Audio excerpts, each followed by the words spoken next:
ஆண்டவர் கொடுக்கிற எல்லாமே இலவசம்.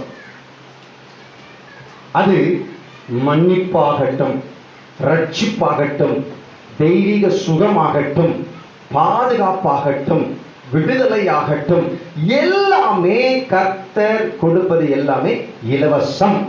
ஆனால் ஒன்றை தவிர, நல்ல கவனிங்க, ஆண்டவர் கொடுக்கிறது எல்லாமே இலவசம். ஆனா ஒண்ணு மட்டும் இலவசம் இல்லைங்க.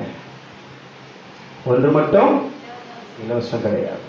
எத்தனை பேர் தெய்வீக சுகத்தை நாம பெற்றிருக்கிறோம்? ஆமென் சொல்லுங்க.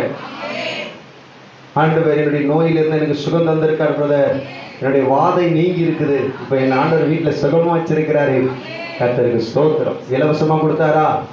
ஆமென். எந்த செலவு எதுவுமே கர்த்தர் கை மாறி எதிர்பார்க்கவே இல்லை. ஜெபம் பண்ண விசுவாசித்தும் கர்த்தர் கொடுத்தார், அவ்வளவுதான். அதே மாதிரி